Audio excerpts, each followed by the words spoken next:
I like the word extend better than expand.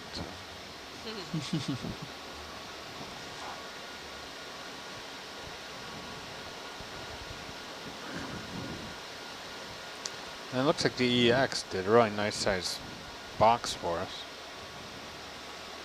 They're mapping the Okeanos. Oh yeah, they really did. It's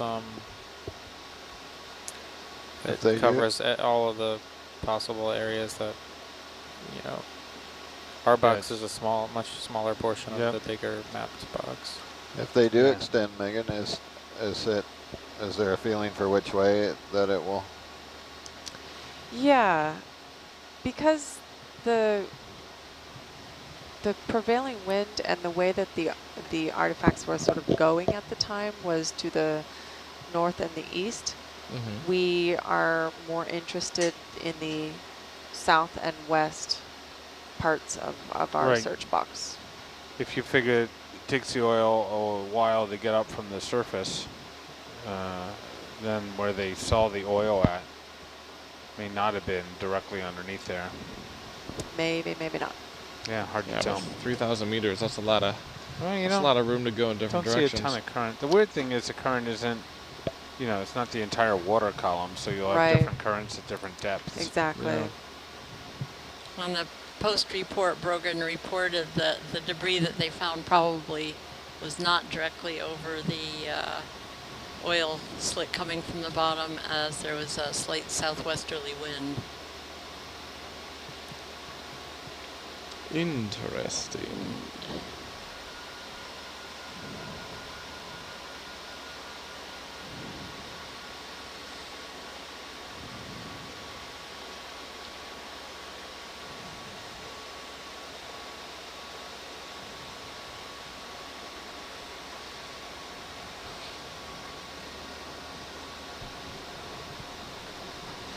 And what's down that way, Rennie? Is it flatter down there? Is there more?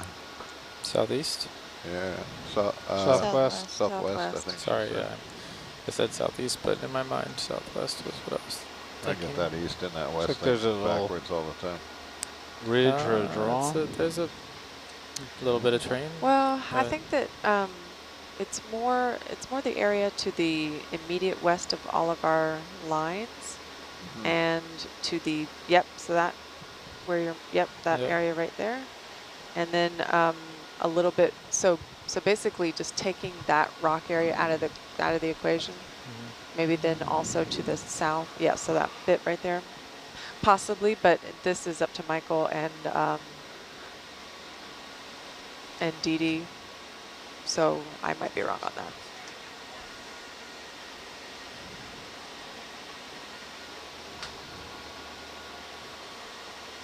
Sure, there will be an extended science huddle to work that out. Yeah.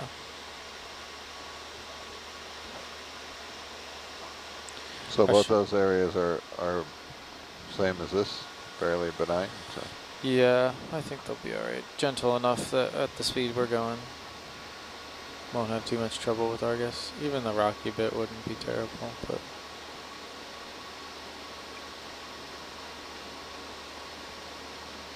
Actually, I was hoping for some cliffs and valleys.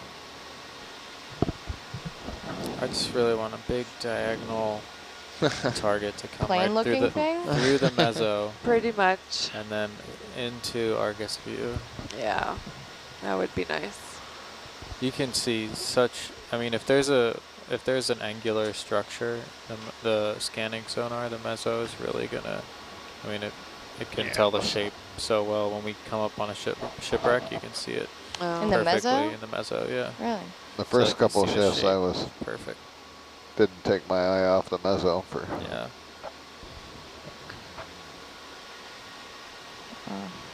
Yeah, it should light it up. I have photos, I think, somewhere I can show you. Yeah. I'll try to find them, but like approaching a shipwreck, you'll see it just completely the exact shape would be in mezzo. I think they have one in the glossy brochure here. Yeah.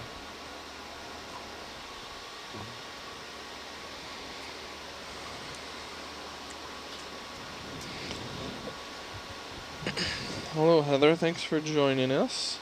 Hello, Heather. You were right. We don't see very many sea creatures or organisms right now. We're at a pretty significant depth, and there's not a lot of features or an active habitat for them at such depths. Maybe not. I think we did just pass the siphonophore, though. They're like colonial organisms that drift through the water column. I think my mic is a little close to my face. Hold on. I don't know. You're fine. And they adapt to where they are in the organism too, which is so strange. Yeah, each individual like cell or organism has a different job. So some will be for like flotation or movement. Some will be gastrozoids, so they'll be like actively capturing food. Just the way different organisms organize is really interesting.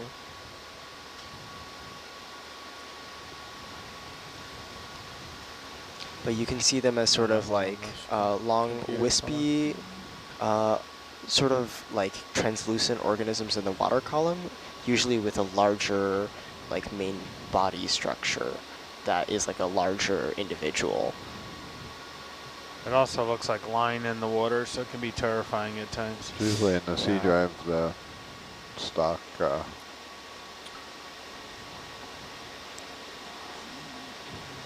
There you go. Oh, whoa, Nelly. There's a shipwreck that's coming up on, I is- think, possibly the Coast Whoa. Trader. That's cool. That is evident.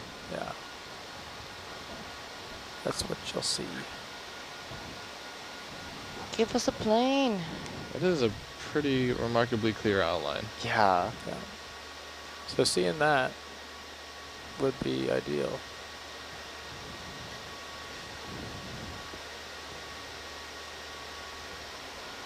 Keep in mind that was from Hercules' sonar, so it was at seafloor level approaching, but still we've seen some.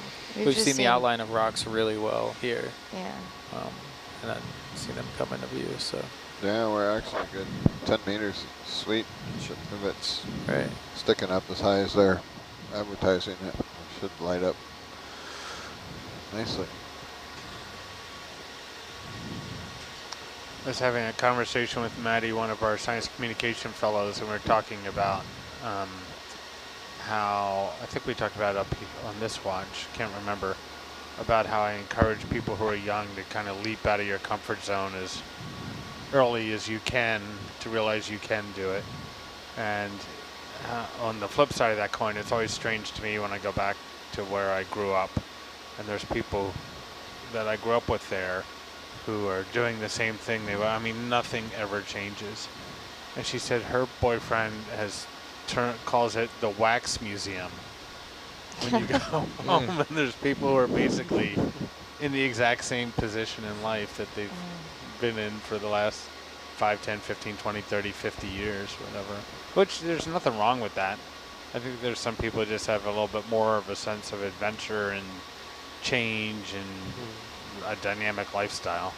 Do I think there's probably 48 of those, or 47 of them in close proximity to me. But Sounds about right.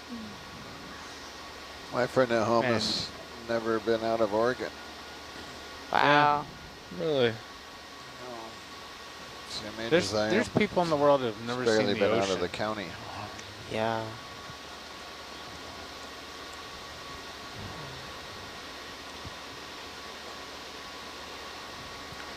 Well, maybe they're tuning in live on the live stream. Yeah, Living vicariously Well, through you and the and- screen. you got to think, you know, in the 1930s, for people to be packing up their tools and climbing into an aircraft like this and heading from, you know, even just Honolulu to Kingman to Samoa to Auckland. I mean, that's quite a sense of adventure. A lot more risk and danger. And trust in technology. Well, I was supposed to be a pirate in another life, so this was the Yeah. next best thing for me. Yeah. By the way, Rennie, I drew a couple small comic panels about what you explained about the multi-beam and side scan sonar. Oh. So before I ink these, please check that I didn't misconstrue what you said. Yeah. Did you draw Rennie Be too? happy to. I did. Ooh. Uh-oh. Does he have a pointer? Oh yeah, where's my nav Where's pointer? his stick of pointing?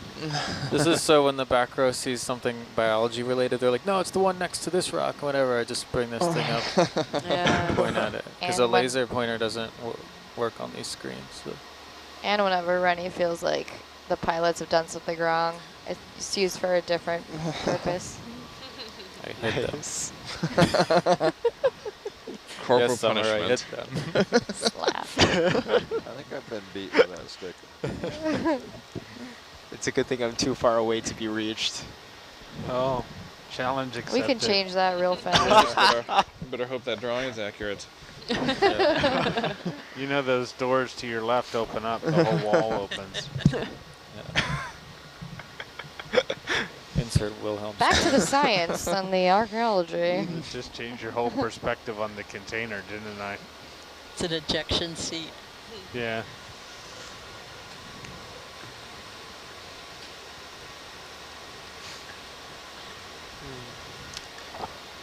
Any other questions coming in? Not recently, but I will again ask for more. Oh, we have some Puerto Rico. Please send Viewers? us questions. We have like an hour and some odd left in our watch, and we would love to talk. Yes, Barbados. Thank you so much for joining us. Australia, Thank you, though. hanging out tomorrow. Croissant in a cup. Kinda I'm not sure if I've roughly been they in make in Barbados or not. Been in Australia, been in Puerto Rico. The true test is, Lonnie, have you been to Barbados? Yes. I should. Beautiful Puerto- spot. Alright, I'm going Yeah. to name a country or a territory where our viewers are currently watching from. And Lonnie, I want to know if you've been there. I've been to Barbados.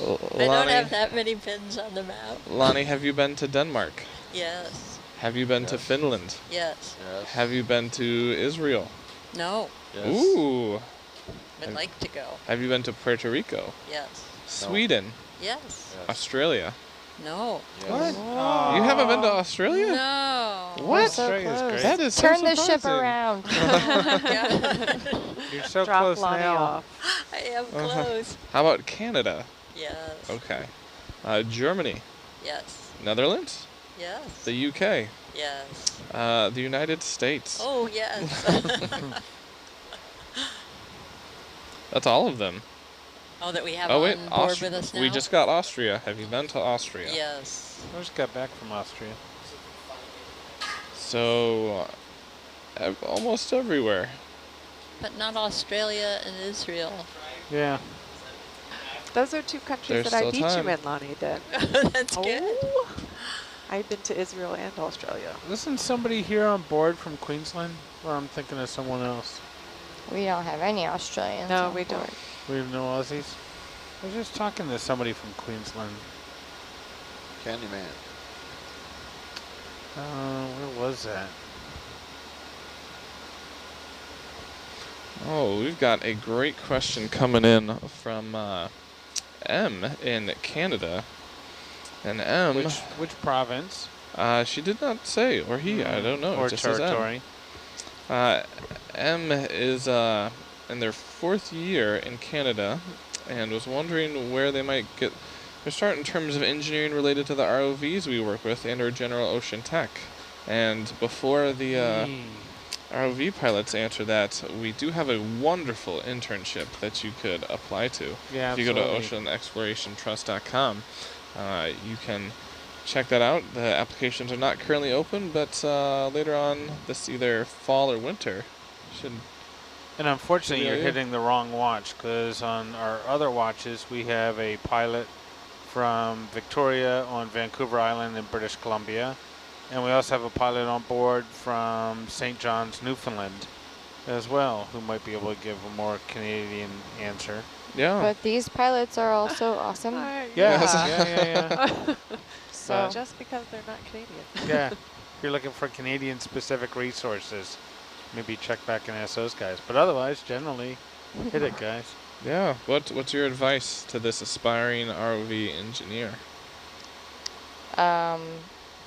Just be passionate about wanting to learn about all this stuff, and it's kind of a cool niche of work because you're working electrical, fiber optics, mechanical. You kind of get to tie in a bunch of different types of work together, and you learn a lot. So if you're inquisitive, this is definitely a good opportunity to apply for this internship, and there's nothing to lose either way. It really does depend on what province you're in, too, because some have, like, British Columbia has more science work, but there's other provinces have more extraction industry work. And being a Canadian, I'll give you a Wayne Gretzky quote. You miss 100% of the shots you don't take. Ooh. So go ahead and apply. Just brought a tear to my eye. Don't go to where the puck is, go to where it's about to be.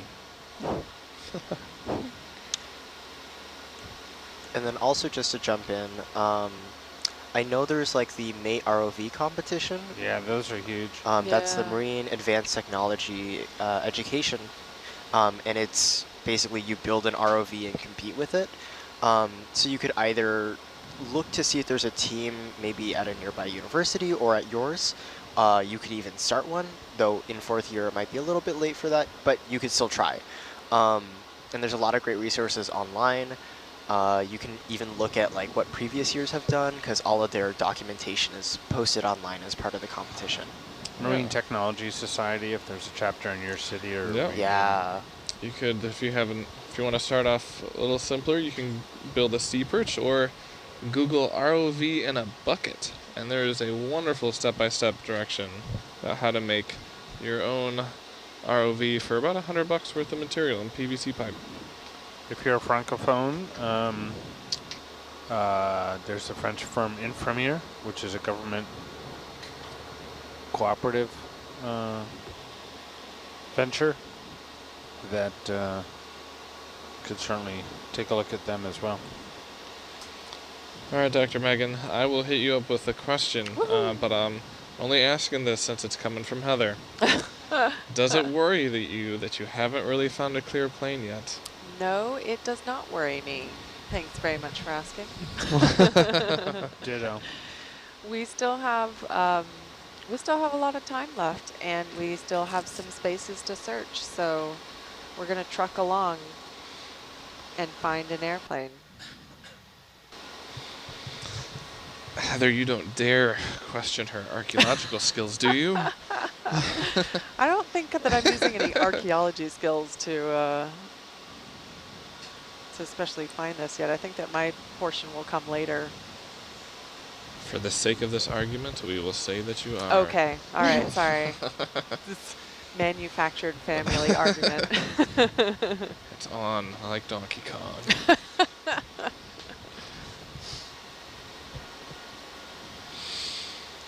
And we're glad you liked the advice about ROVs. We really hope you apply. How many applications do you get for your roles in a application period? I know at least in my department that we, I think all departments, we have an application window, but I'm pretty sure we stop accepting the applications at 100, but I could be wrong. But it can get up there. They never tell us for SCFs how many in my department. I think in like ROV, might go to 150 or 200. I have no idea. I wouldn't doubt it. That's one of the hardest things to do. Wow. But we have a process and it works. But it is labor intensive. Yeah. From that pool, we pick 12 to 15 to interview. I'm good, thanks. And from the interview, and it's schedule dependent, but we'll get, just for video engineering, we'll get 3 to 4 people on board out of that. Wow. But it is, I think it's maybe my perception that there's a lot of internships out there where, yeah, you get to say you worked at this Fortune 500 company, but you were making copies and getting coffee.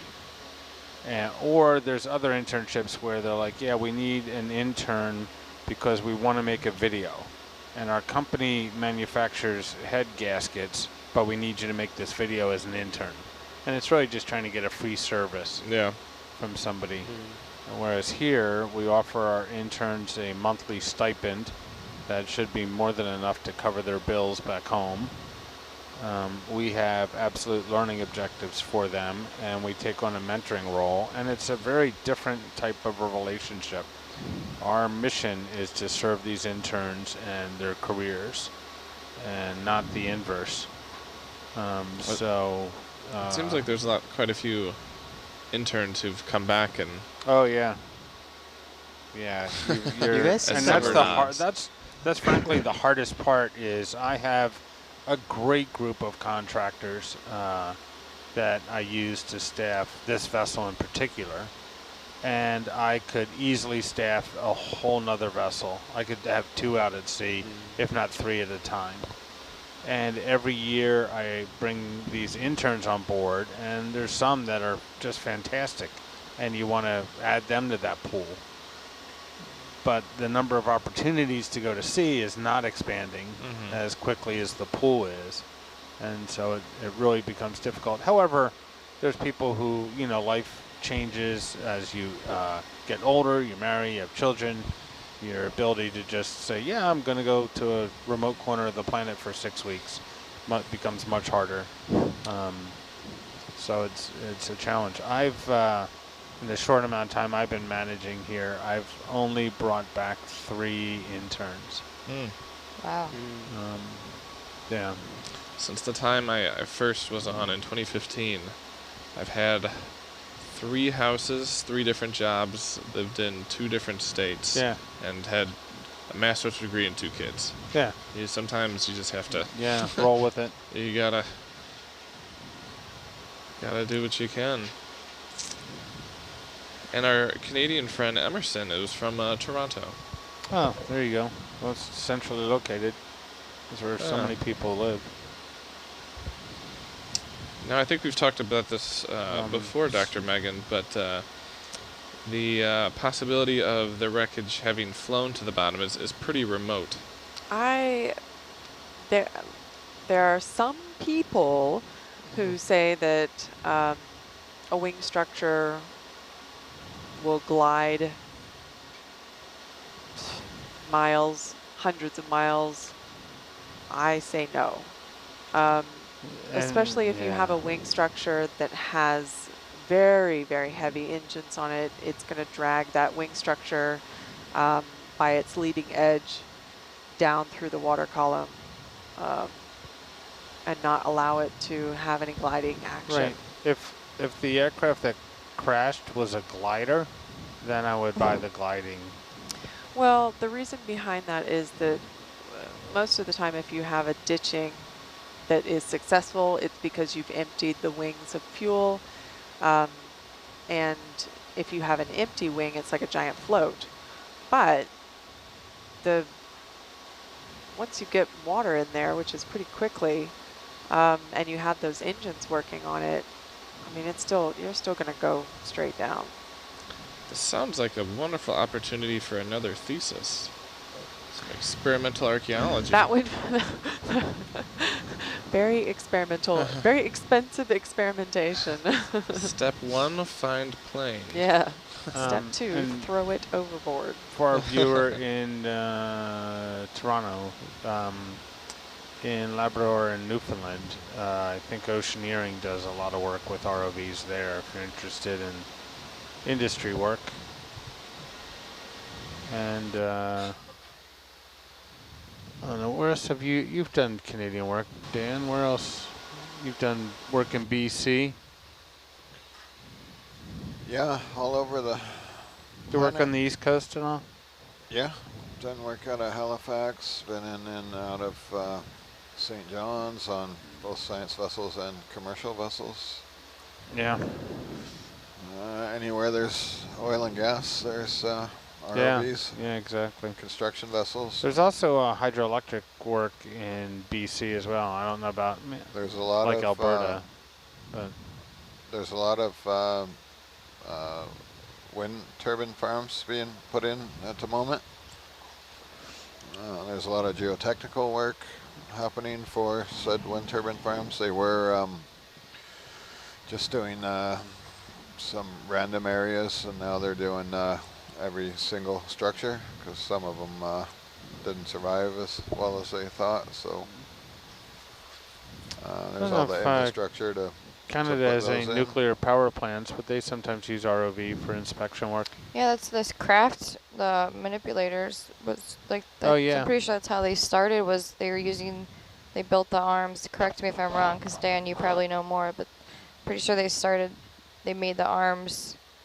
They were for like disposing nuclear waste, and then they kind of expanded them into subsea stuff. Yeah, both Schilling and Kraft have arms in Hanford, Washington, and Oak Ridge, Tennessee. CP5 reactor in Chicago had both a Kraft and a Schilling arm on a telehandler. In Sellafield in the UK, they've been used for decommissioning. So they're also used in the defense industry. They've had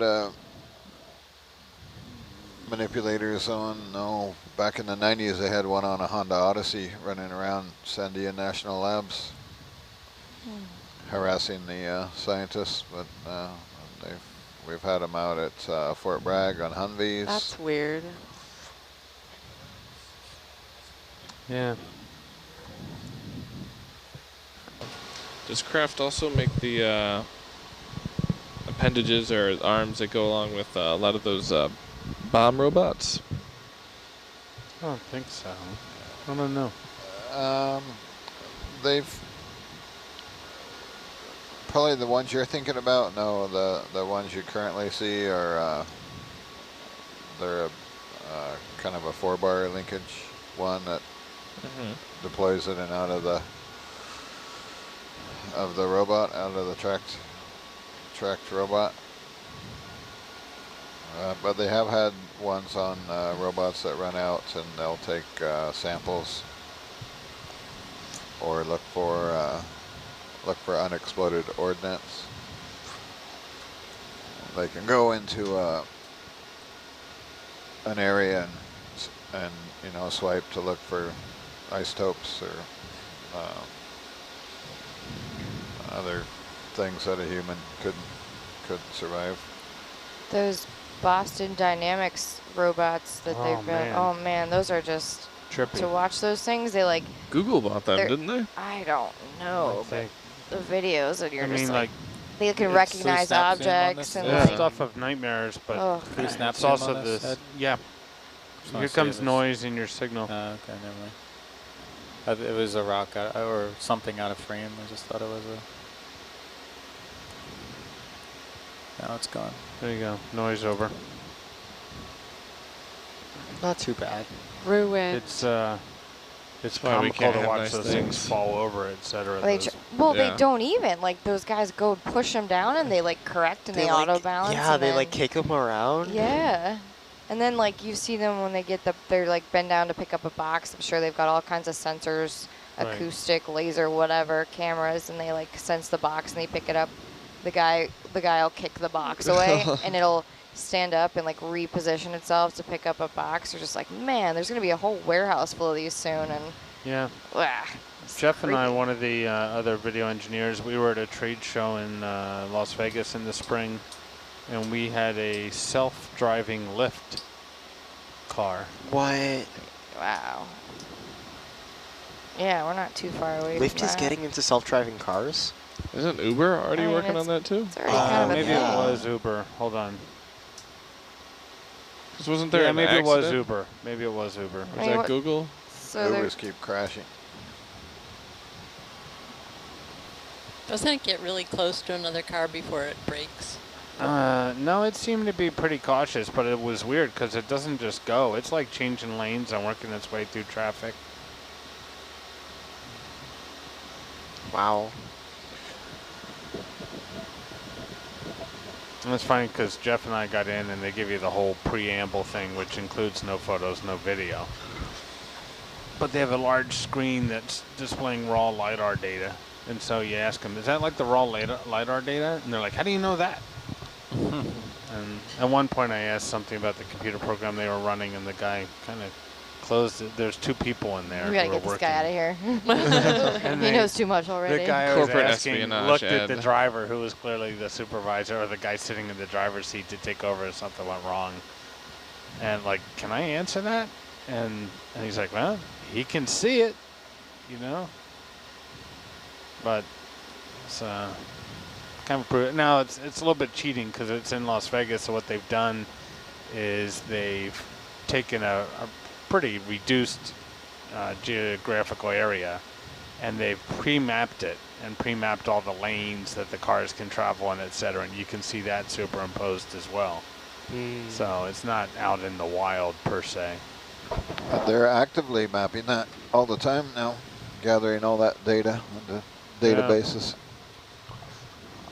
Or remapping it on a daily basis so that that database is updated. Every now So and in then you case still somebody see moves them. a trash can. Is that on the port? Is that just? Is that That's depression? interesting. I don't think we've seen anything like that, have we? We were just saying that it could be, you know, just like like a slight ridge or a shelf, and then the way that we're looking at it is it's putting the downslope in shadow. Oh yeah, there's a bit of a ridge appearing on screen. I'm gonna just note it down real quick. This is where the alien creatures come out of the seafloor. And Pacific grab Rim. us. We That's how found it. Pacific Rim. We found it. Found the rift. Yeah, that's the same part of that feature. There Okay. is now on Yeah. camera. Yeah. Well, it's getting closer. Would we be able to see it? Oh, there it is. Yep.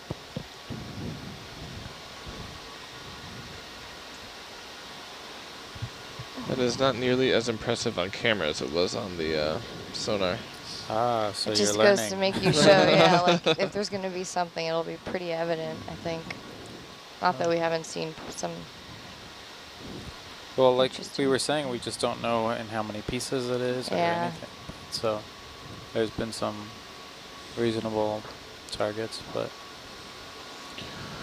I'm surprised we haven't seen any debris. yeah, that's something we were With the talking camera, about. Is yeah. if we're, you know, our line spacing is 200 meters apart, and we can see 20 meters of it, so we got 10% of our entire survey will be On video. visual. Yeah. And we haven't seen anything debris-like, so no debris field. So we have a follow-up question from our ROV friend in Canada. It's for our ROV pilots. Outside of like OET, what other related work is it for? Mainly like oil and gas companies, for NOAA, for salvage? So in the science community, which is much smaller, I can almost list them off the top of my head. The American NOAA does science work. The Schmidt Ocean Institute.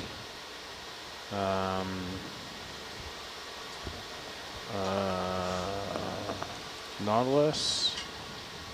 There's some ROVs that use vessels of opportunity, so they're mobile systems.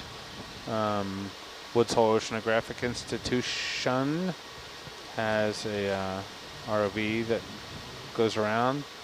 Out of Sydney, British Columbia, there's the Canadian Scientific Submersible Facility, found online at ropos.com, the remotely operated platform for ocean science. They do a lot of observatory work around the world for Canada and other countries. Yeah, an extraction industry. Oceaneering is probably has to be the world's largest provider of ROVs. At one point in time, they had like 540 some ROVs. I think they're Houston or Louisiana based. I don't know. Aren't We they should be seeing that soon. Single Morgan word, City, ocean. There it is. Louisiana. They're Canadian as well. They have an entity in Rock. Canada. Rock.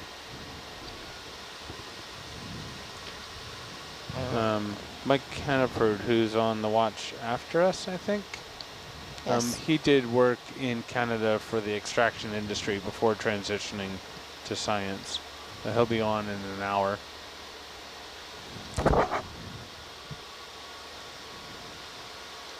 He has a, yeah, he's from Newfoundland.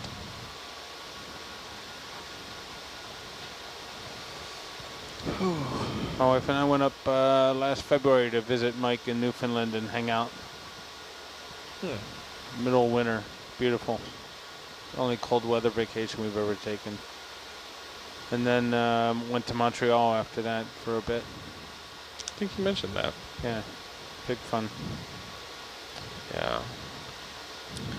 I live in a warmer place, and I'm not always all about going to colder places on vacation. So there's what I our feel ya. rock looked like, right there. What rock? The one- rock we just passed. Oh, we just saw, yeah.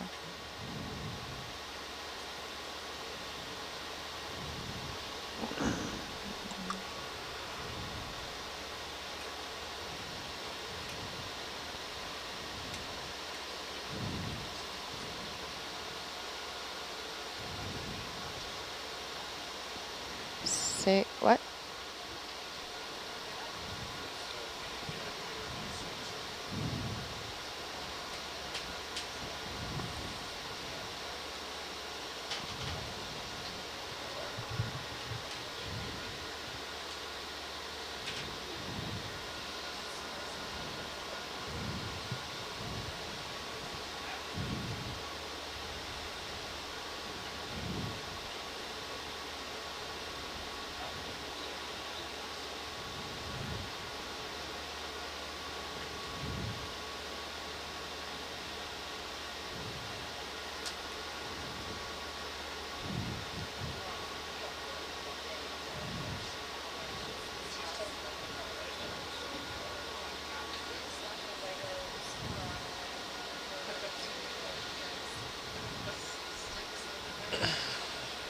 For those of you watching, it is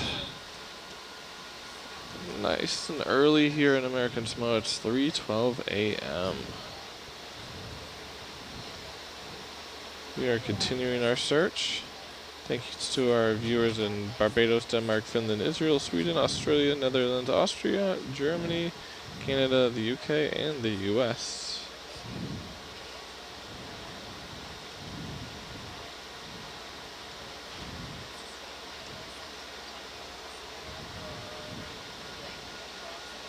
We still have quite a bit of ways to go when it comes to our transects. We have 5 left, so 25% remaining of our 2 square mile search area. We're on the northern half of it now, and we're traveling about a knot, about 3,300 meters beneath the surface of the ocean, and Argus is currently traveling about 50 meters or so above the seafloor. We don't have any definitive targets yet that have shown up in terms of looking at it and saying, yes, that is absolutely a plane. But we have identified targets that are of interest to our science team. And over the course of the next day or so, I'm sure they'll be looking and figuring out which ones might be worth further investigation.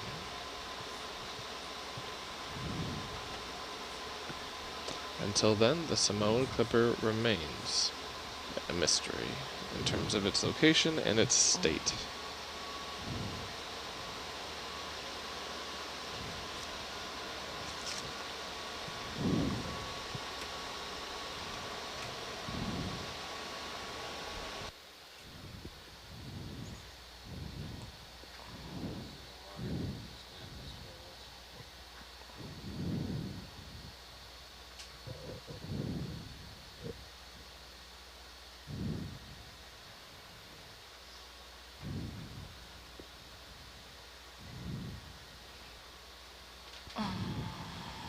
Feel free to send us in any questions that you might have.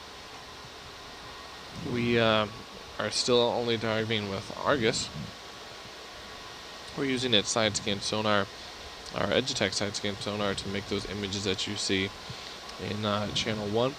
In channel 2, you see the nadir, which is directly beneath Argus, that is not picked up in side scan sonar. And in channel 3, you can see our current line. You can see where we're heading, and you can also see those green dotted lines above where the Nautilus is at, where we'll be crossing over those and continuing to finish our search pattern.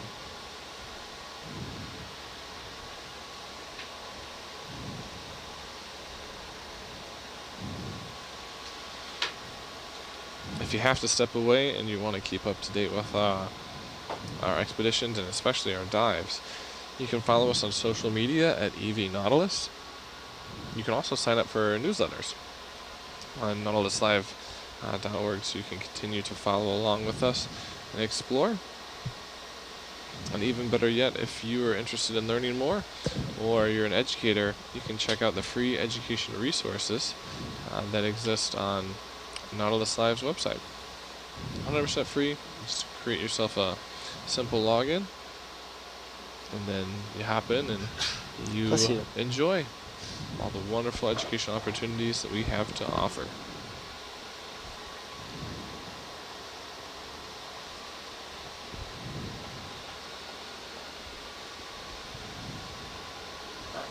We have Lonnie and Dr. Megan here if you're interested in asking any specific archaeological or aviation archaeological questions and questions about research. Please ask us questions. They're incredibly knowledgeable. We have a whole team ready and raring to go.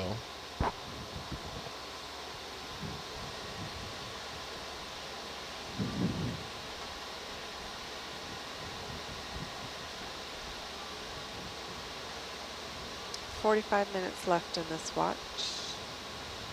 That's it. Wow. Time flies.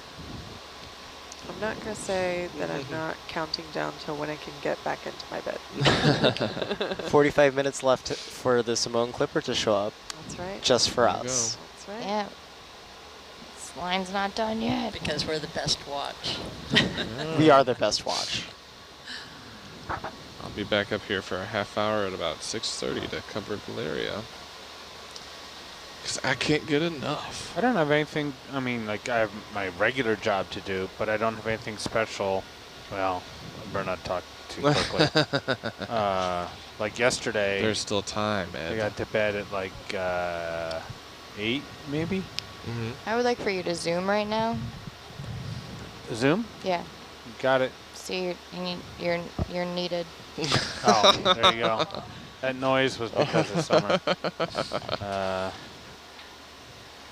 Today's the 17th. Oh no, that call has been canceled. Kid Wind, that's not me. UCSB, not me. Pearl Harbor Aviation, not me. Yeah. I need you to build a 4K camera. 4K? Yeah, sure. That we can strap to one of the passing seabirds and use as an aerial survey. And you have 48 hours. Go. Do have a meeting tomorrow at 8. We will give you duct Cancel tape, it. toothpicks, You'll be busy. and 7 rubber bands. And then That's more than enough. Yeah, 6 you rubber so bands. Ed can 6. MacGyver it in 2 seconds. You can make the cooling system using the rubber bands. So Elaborate? this is an interesting question though. Peyton, do you know the term MacGyvering? I do. Excellent. This came up yesterday. Actually, me and Ed and Devin were in the same room, and she was like, she turned to me, she's like, wait, I don't think he knows what MacGyver is. And I'm like, yeah, I do. I was fixing something of hers, and pretty she good. said Wait, I was can you go- MacGyvering it. Can you go back to the making a cooling system out of rubber bands? I saw a video on this. Because, like, as they stretch, the amount of material, like, the tension causes them to, like, either dissipate or absorb heat. So you can, like, someone made, like, a very, very basic refrigerator using rubber bands. I feel like that would be the equivalent of What? powering your Xbox with potatoes. Like you would just need potato clock. Yeah. Yeah. That's All right, so we got a couple questions rolling Looks like we're in. re-entering a rock field. Are there Let's hear a any question. other famous lost vessels? This is obviously for our archaeologists, or really for anybody. Anybody. Lost vessels are aircraft that you dream of discovering besides the Swan Clipper. Oh, I know, you can't give the eyes on the prize I would answer. really like to find one of, well, intact as well, because there have been ones that have been found in Australia that are in several pieces and in the mud and not quite that impressive, but massive flying boat airplanes like the Dornier DOXs and those kinds of ones that just were so big that you can't even wrap your brain around it. And I want to see one of those underwater. That would be awesome. Have you seen the spruce goose? Yes, I have. I have just did. Where is it? Was there a week ago McMinnville, I in think? Oregon. McMinnville, Somewhere right? between Newport and Portland. It is McMinnville, yeah. Yes, Evergreen McMinnville. Air and Space Between Museum. Newport and Salem. It is an awesome museum to go see. It is. If you're into space, airplanes, aviation, anything, you could spend days there. Another archaeological question. What other archaeological expeditions have you been involved with before? Ready, set, go. I have been involved in an expedition. When I was a graduate student, we went out with a professor looking for ancient sites in Israel, but ran over a World War I shipwreck, which was pretty cool. We had a smaller ROV, a Sea Falcon on that one, so that was pretty neat. And a lifeboat off of a Russian cargo ship, which is also pretty kind of cool. But I have been involved in the USS Macon survey, which is an airship off the coast of California with 4 biplanes intact and on site. A B-29 off the coast of Saipan that Okeanos Explorer found, and I was on a team with that. And then also for my dissertation, I looked at a series of B-24s in Croatia around a particular island called Vis off the coast of Croatia, which was an Allied airfield. And there are several B-24s, B-17s, and other aircraft around this particular island that are within pretty easy range to get to. So I looked at the corrosion potential, the deterioration rates of B-24 aircraft at specific depths. Aircraft survey in Lake Washington, looking at the corrosion of World War II aircraft in freshwater. I've been involved with a group that's searching for MIA remains and aircraft and mapping aircraft in the Solomons, in Fiji, in the Mediterranean, and also in the UK. And I'll tell you what, diving in the North Sea is not fun. It's not pleasant. Wait, human diving or ROV diving? Human diving. Were you a dry suit diver? No, I was wetsuiting it. You might try a dry suit. Well, you know, yeah. It's a little expensive. A little bit different style of diving. I mean, I'm kind of hardcore, so. Yeah. No immersion suit. Yeah, but not really. No, it was the very dive's cold one and- thing. It's the surface interval that gets you. Yeah, that was true. I actually had on board somebody was heating water in a kettle and pouring And it just down putting my it down suit. the wetsuit. Yeah. Yeah, You so had that two helped. 7 mils on? No, I had on a 3 mil with a 7 mil shorty. You can do a 7 mil and then put a 7 mil Farmer John on top I of that. needed to be able to move. Yeah. It was very difficult dive conditions, and we needed to be able to move both into the water very quickly and then move around on site. That actually is a benefit of a wetsuit, because in a dry suit you have a lot of resistance and you have to Yeah. work much harder to propel through the Yeah. water. And then last year I was in Italy looking for 4 different airplane wrecks, both diving and with our AUVs.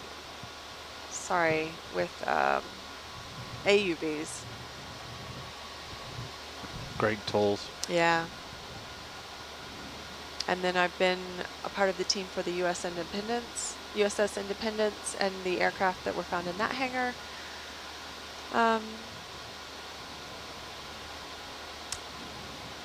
Mind is a blank. Lonnie? That's such a hard act to follow. She only listed a couple. That was a selection. A couple from my continents. CV. I feel like a slug. Ah. Oh, well, one interesting one is on a team to try to excavate a P-47 Thunderbolt out of the quicksand bogs off the coast of Delaware. That's cool. 10 of us started, 3 of us finished. Oh! We spent most of the time just trying to keep from sinking. And we developed all sorts of platforms that made it worse. I've been out to Central Pacific 5 times on a team. And also worked on the USS Macon project and USS Lexington, USS Stewart. And here I am, and this is the grandest of all, being aboard the EV Nautilus for the Samoan Clipper Surge.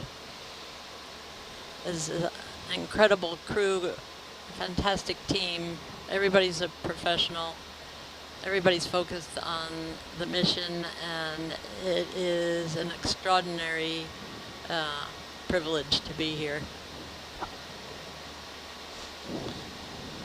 Thanks. We have another question, and this one is how you cope with, and this is open to anybody, your shift schedule. Since you have 4 hours on, 8 hours off, 4 hours on, 8 hours off, what's your strategy?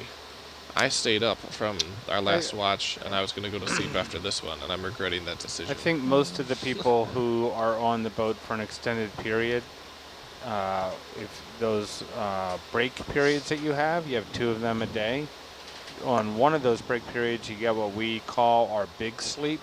So you try and sleep like almost that entire period. And then on the other one, you have, we have jobs that we do in addition to sitting watch. So you do your job, but you also can take a nap there too, if you need it. So it could be 45 minutes, could be 2.5 hours. I think I got 2 hours maybe before I came on launch here. Yeah, some people try to stay on their, like a shift thing, and but I'm just the person that's, if I have time to sleep, I just try to sleep as soon as possible when I can. Sometimes it backfires, but for the most part, that's my jam. And also, this has been kind of a hard one to start on a shift because some of us just flew across the world and then got right on the ship, so there's the jet lag factor. How many hours were you traveling for? It's about 30 hours from the States. From the East 20 Coast. to 30. Yeah. So it was not, it was a pretty, so jet lag takes you 3 or 4 days on to get your life together on a normal trip, and then this was just board the ship. We had a day, and then we flew to another island, then got on the ship, so it's kind of just getting over the jet lag and starting to get in a routine. I think a lot of us choose sleep rather than meals. Yeah. So yeah. You just skip That's one of the things I don't like about this watch is you miss breakfast. I was up at the start of breakfast yesterday and opted out. I was more tired than hungry. You just have to go to bed. I'd rather have lunch and dinner than breakfast. Because I worked from 11 p.m. last night to 8 this morning. That was a long run. I did breakfast the first couple of days and just felt kind of rotten, and then last couple of days I've been sleeping through breakfast, and just having lunch. I really like the 4 to 8 watch. That's my least favorite watch. Your least favorite? Huh. This is my second favorite, 12 to 4. I love sometimes it's my first favorite. 4 to 8. 8 to 12 is great, but sometimes it's nice to be, you have more alone time on a 12 to 4. But yeah, I try to sleep. I stay up late anyway, so staying up till 2 a.m. That's a normal. So staying up till 4 is only a little bit longer, and then I sleep I try to get at least 6 hours of sleep in the big sleep chunk. Yeah. And then usually a half-hour nap. I've been doing like 3, so Hour. from 9 till, well, 8:30, 9 till midnight sleep. And then whenever we get off shift, sleep for about 4 more hours. I can only do that in the short term. Yeah, And I'm we- only on short term, we so also that'll probably work. But Yeah, 2 4s is not so bad. There's some legs we do where we're not doing this kind of 24-hour operation. We're doing different types of operations. So we come off of our watch schedule, and there's something I like about being detached from the normal, the diurnal cycle, where it's you just work until you're tired, and then you go take a nap until you wake up, and then you work again. And so, for me, that could be a 16-hour period, and then sleep for 3 hours or 4 hours, and then work again. Or it could be I work for 2 hours and take a 20-minute nap, and then I work for. It just doesn't matter. Yeah. So when you're completely detached, it's kind of liberating, and then I feel confined when I get home at the end of the field season. Yeah.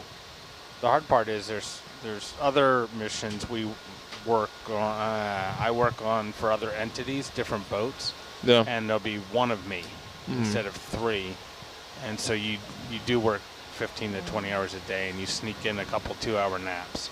You do that for a month, and then you get home, and then the biggest punchline of all is it gets to be 10 at night, and my wife's like, "You ready to go to bed?" I was like, "Oh, for 2 hours or 3 hours." I mean, I'm trained not to sleep any longer than that, so It took me a while to get out of that. to get back on schedule. And then, of course, I'm battling dock rock for that first week. But you just adapt to it. And I've never had any of my engineers or interns come on and they can't adapt to the watch schedule. If you're a 19 or 20-year-old college student, You're not sleeping anyways. yeah, but like being here for Looking your at you, watch Peyton. is like super important. This isn't like something you can slide in a little late and it's all chill. The person you're relieving has been staring at that clock for the last 90 minutes, counting down to you walking through that hatch. And when it doesn't happen, expectations were not met. Yeah. It's harder to get asleep after this shift because we have interactions and because of the coast time. That's rough. I'm also on call all the time, so it's super easy for me to hop out of bed, run up here, and, not only do what needs to be done to be fixed or repaired or resolved, but be pleasant about it. Yeah. I'm able to do that. Ed wants sleep. But you shield that. That's a personal problem of yours, not somebody who's up here having a technical problem. And you don't want you don't want somebody to be up here and have a technical problem and then feel bad that they asked for help. That's what my job is. Yeah. So you always want to come up and be pleasant. No big deal. I'm glad Thanks, you Ed. called. We appreciate your chipper spirit. Yeah.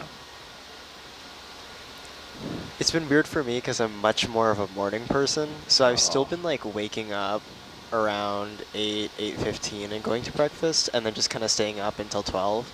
But then I've been like sleeping for right after dinner for like 4 to 5 hours, and then after this shift from like 4 a.m. until 8. Yeah, you were out. Yeah, we all do it a little differently. Yeah. To answer your I tried to question. stay up That a was little bit later past today. 5 hours ago. Troubleshooting like the scanner and like color balancing, and like had to go in and like download I was like trying to get like a photo editing app to work, and then at like 8 I was like, I can't. I've been working on this for like an hour and a half. Yeah, I do get to the point of diminishing returns, and I know when it's time to quit. But there's so many projects going on and so many tasks that need to be done. So it may not just be that I'm too tired to do anything. I just shouldn't be pushing on this anymore. Yeah. So I leap to something else. I work better that way anyway. Yeah. Well, here's a more lighthearted question. What is everyone's favorite sushi? Oh, that's easy for me. None. Oh, love sushi, all of it. I'll have the opposite answer as Ed. Yeah, I give all mine Any of to it. Summer. Love She eats all the sushi on my plate. Cooked, raw, fried. whatever. I I'll think eat to it. be kind of boring, salmon is mine. Mm. And then eel. Those are Mm. really good. Vegan. Yeah. Vegan sushi. He'll give his to me also.